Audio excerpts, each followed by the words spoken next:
Hi, my name is George Mormisato, and I'm going to demo GridWhale. The idea of GridWhale is to create a massive virtual computer made up of multiple machines all acting as one. Programs running on GridWhale are easy to write because they think they're running on a single machine with almost infinite resources. In reality, under the covers, they're running on a data center on a distributed set of machines. But we've built a grid abstraction layer, or GAL, that hides all that away. So let me show you some programs running on GridWhale.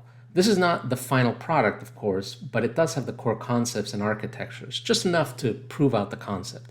And importantly, this is live. So if you want to try this out yourself, you can go to gridwhale.com, create an account, and try some of these things. I do caution you, this is still very, very early, so a lot of things will not work, and other things will just probably break. But if you'd like to try, please do so. Now let me show you some of the things you can do. Here I've signed into GridWhale. You can see I've got an account here on GridWhale.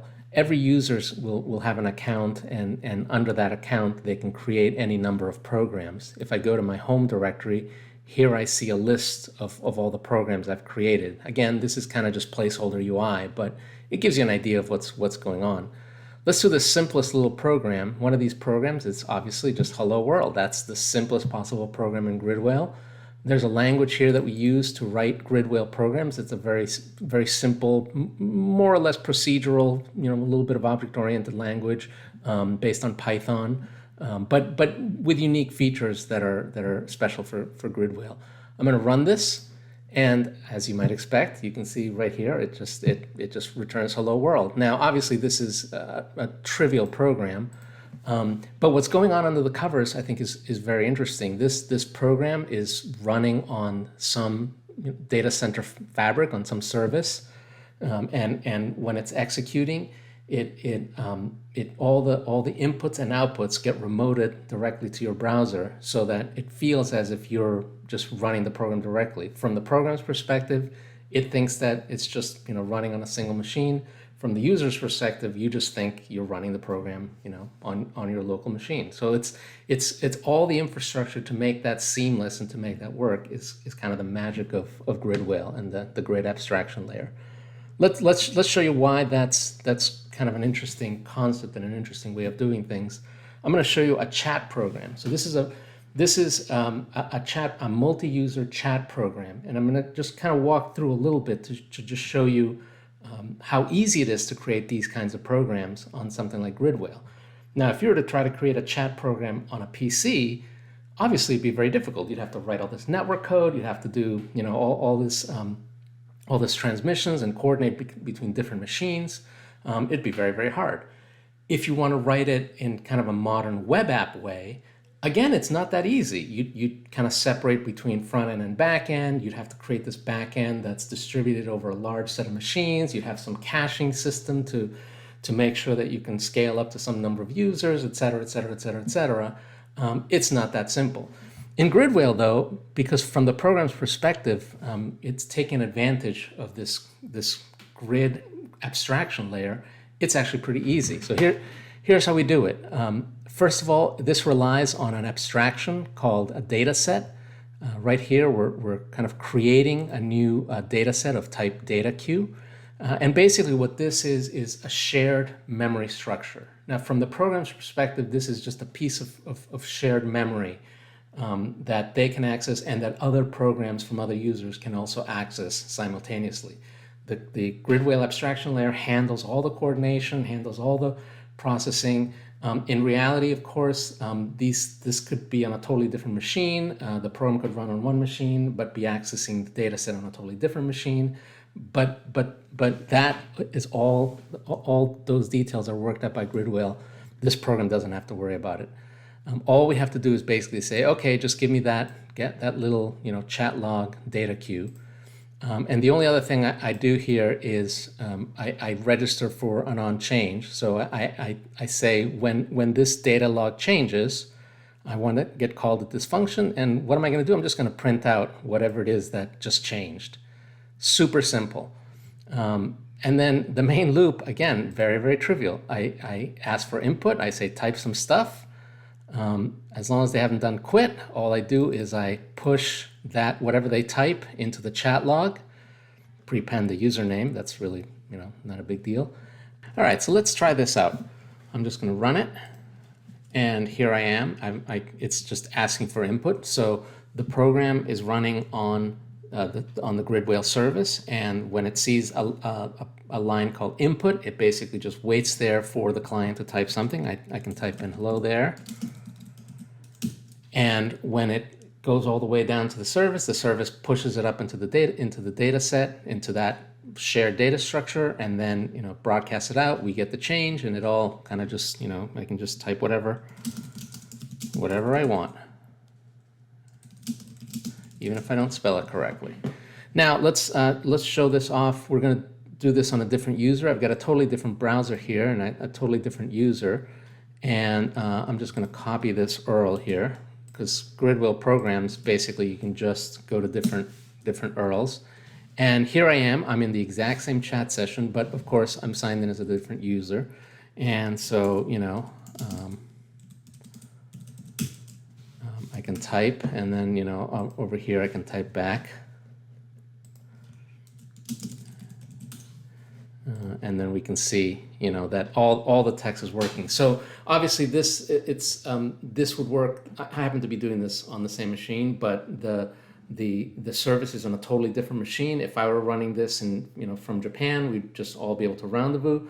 And if there were hundreds of users, thousands of users all participating in the chat, it's up to the GridWhale system to deal with that scalability. Each of these programs is running, potentially could be running on a different node, on a different machine.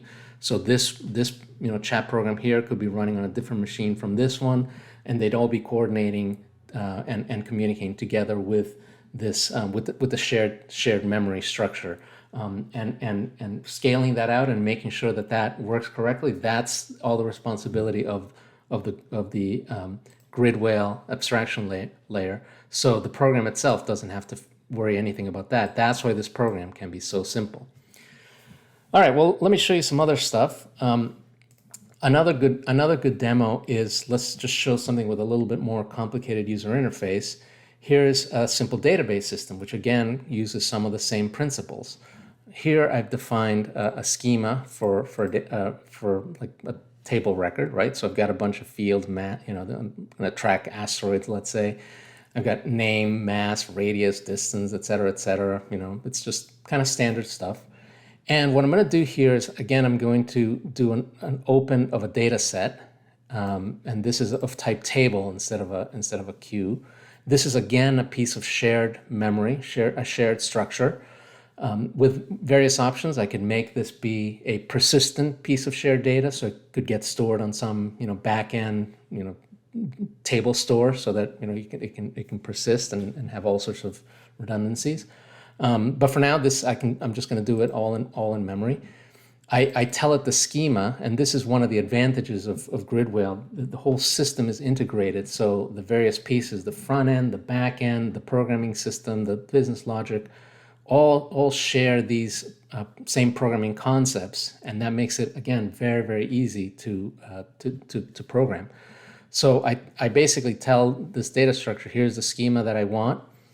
I initialize it, here's some basic data, and then I add a couple user interface commands. Here's one to add a new asteroid, and that's it.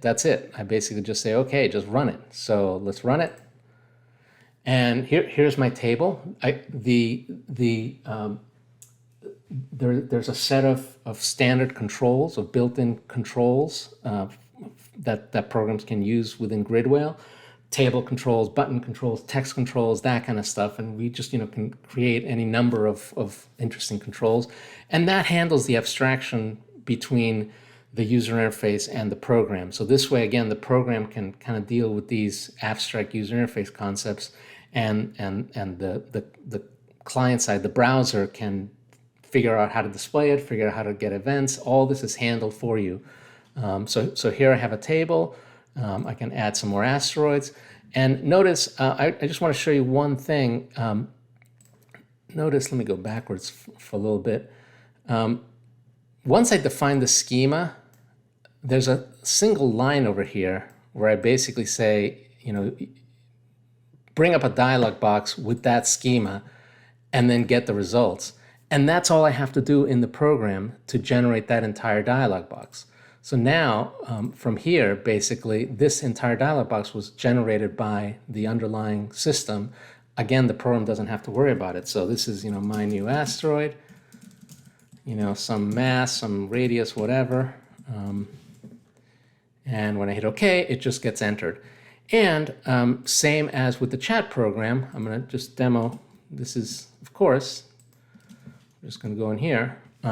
This is, of course, a shared data structure, and anyone has access to it. And I'll just give you some room here. And when I add one from here, I'm not doing any checking, but that's because the schema doesn't do anything.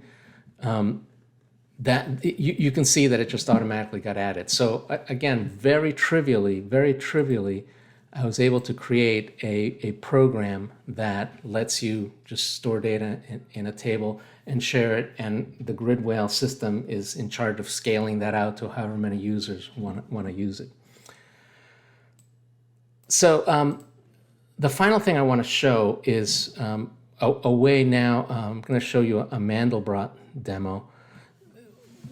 The cool thing about GridWhale, again, is because we're running on this grid of large numbers of machines, we can both scale out by having any number of users share data across them, or we can also have a single program take advantage of multiple machines to do computation. So now it's easy for a single program to take advantage of however many machines it needs in order to do its computation. There's some limitations, some abstractions we have to do, obviously, but here we're going to demo it in Mandelbrot.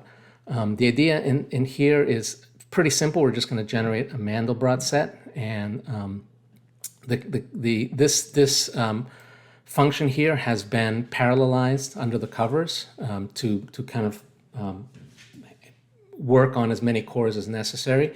And the GridWhale system provides a set of primitives that let you distribute things like that. So for instance, we provide a simple map function where you pass in a function that you want to execute, and that function can get executed on any number of machines, any number of cores.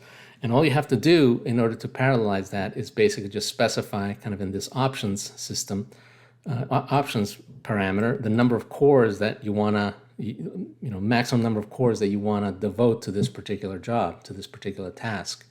And so that's what this is doing. This happens to be some input. So we've got a dialog box here. I've defined a dialog box where I get to input, what we're going to do, and then one of those is the core. So let's do it. Let's see how this works. I'm going to run the program, and let me just start a Mandelbrot. And here we bring up a dialog box, and these are the coordinates of the Mandelbrot, the zoom, and all that. And here's the interesting part. This is where we get to control the number of cores to use. I'm going to start with just 4 cores, and you can see it's kind of done a Mandelbrot, and it did it in the whole time. Wall time is 0.188 seconds. But in terms of computes, because it used 4 cores, you add it all up, and it's a little bit more time. Let's do a bit of a bigger zoom, and you can see this will take a little bit longer because it's there's just more complexity here, and you can see how the compute time has kind of gone up. Now it's taking 2 seconds to do the whole thing across 4 cores. If I were to do this on a single core, then obviously it's going to take a lot longer. You can see now that it's only got 2 core. With only 1 core, it used up 2.5 seconds to do the whole thing. You could tell that it was slower. Here we can see a couple of things. We can see how many cores were used for this latest run, and also we see how many nodes were used. That's kind of saying the number of machines that we distributed this across. So let's do 8 cores now. And now it's going to exceed the number of cores on one particular machine, and it's going to try to distribute it over multiple machines. So now you can see that it's used 2 nodes and 8 cores across those 2 nodes. And you notice also that the time is a lot faster. It could do it in a very, very short amount of time. So let's see. I can even go even deeper. And again, the total time it used to compute goes up, but the actual time the user's waiting is a very small amount of time.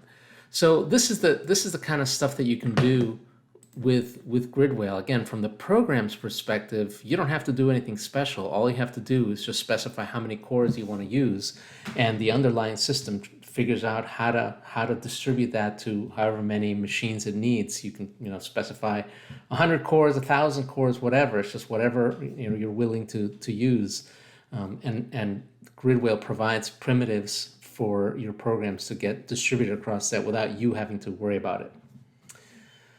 So that's basically it. That's the kind of concept of GridWhale. This is, like I said, just a prototype. It's got all the architecture and a lot of the systems, but obviously there's a lot of work to do. There's a lot of refinement that needs to be done, and a lot of optimization. There's a lot of things that don't work, and a lot of things that we're planning to do with this. So if you're interested in helping, if you wanna use the system, go to gridwhale.com. You can kind of try it out and just do some simple things. In the archives folder, there's some documentation where you can look at, kind of describes the system a little bit. This is not 100% complete. There's probably a lot missing, but it's got a little bit enough to get you started, and you can see what GridWhale is all about. And if you're interested in helping out, please just contact us, and we'll love to hear feedback on this. What you think about it, what you might use it for, what kinds of additional features you'd like on it. Pretty much anything that you're interested in saying, we're interested in hearing. So so try it out and let me know what you think. All right, thanks.